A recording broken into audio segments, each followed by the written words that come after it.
ഇത് green peas മുട്ട fry ആണ് കേട്ടോ. കാരണം ഗ്രീൻ പീസ് മുട്ട ചേർത്ത് തയ്യാറാക്കുമ്പോൾ ഭയങ്കര ടേസ്റ്റിയാണ്. നമുക്ക് വൈകുന്നേരമൊക്കെ വെറുതെ ഇരിക്കുമ്പോൾ സ്നാക്സായിട്ടൊക്കെ കഴിക്കാം. ഇതെങ്ങനെ തയ്യാറാക്കുന്നതെന്ന് വെച്ചാൽ, തയ്യാറാക്കുന്ന പാത്രം വെച്ച് ചൂടാകുമ്പോൾ വെളിച്ചെണ്ണ ഒഴിച്ചിട്ട് കടുക് പൊട്ടിക്കുക. കടുക് പൊട്ടി കഴിയുമ്പോൾ വറ്റൽ മുളകും കറിവേപ്പിലയും കൂടെ മൂപ്പിച്ചെടുക്കുക.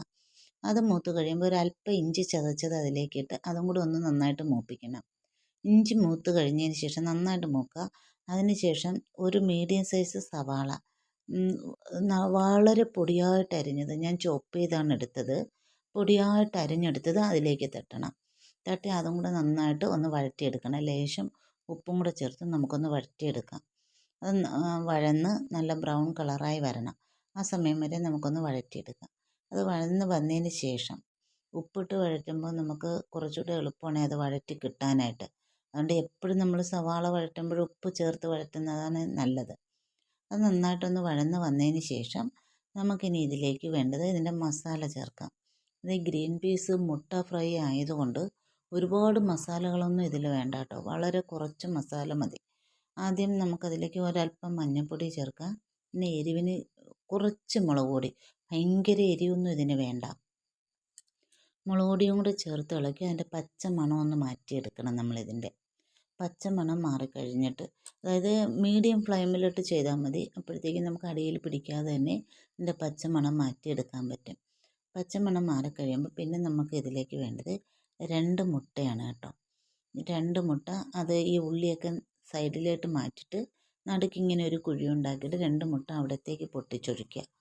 അവിടെ പൊട്ടിച്ചൊഴിക്കുമ്പോൾ നമ്മൾ പാത്രത്തിൽ നേരിട്ടാണ് ഇടുന്നത്. നമുക്ക് അതിനെ ഒന്ന് ചിക്കി ഇളക്കിയെടുക്കുക എളുപ്പമാണ്. അതിനാണ് 2 മുട്ട ഒഴിച്ചിട്ട് നന്നായിട്ടൊന്ന് അതിനെ ഫ്ലെയിം അല്പം കൂട്ടി വെച്ചുകൊണ്ട് ഒന്ന് ഇളക്കിയെടുക്കുക.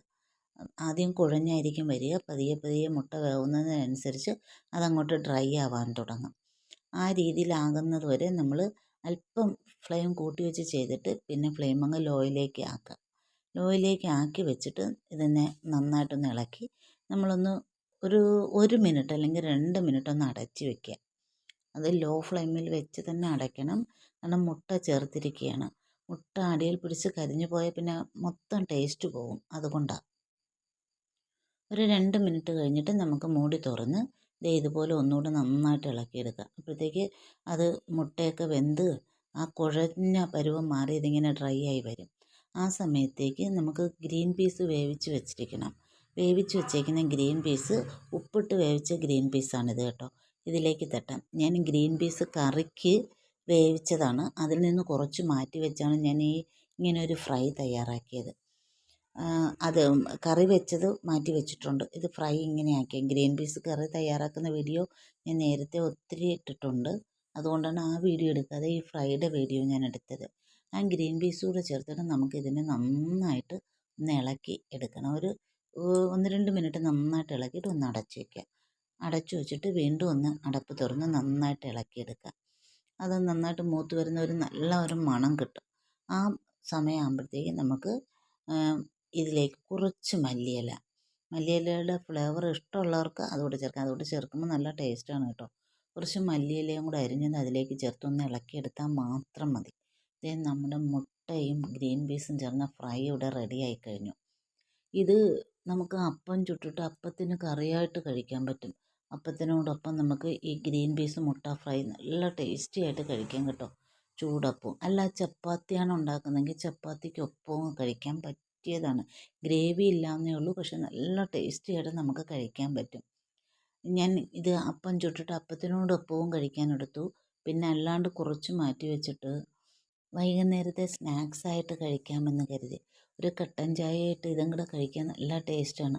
അതിപ്പം മഴക്കാലമല്ലേ, ചൂടോടെ ഇത് കഴിക്കാമല്ലോ. ഇത് ഒത്തിരി തയ്യാറാക്കി മാറ്റി വെച്ചിട്ട് വൈകിട്ട് ഒന്നുകൂടെ ഒന്ന് ചൂടാക്കി എടുത്താൽ മതിയല്ലോ. അങ്ങനെ ഞാൻ അതിലേക്ക് മാറ്റി വെച്ചു. ബ്രേക്ക്ഫാസ്റ്റിന് അപ്പത്തിനോടൊപ്പവും കറിയായി. എനിക്ക് വൈകുന്നേരത്തെ സ്നാക്സും ഇതിലൂടെ അങ്ങ് പോയി കേട്ടോ. നല്ല ടേസ്റ്റി ആയിട്ട് തയ്യാറാക്കും.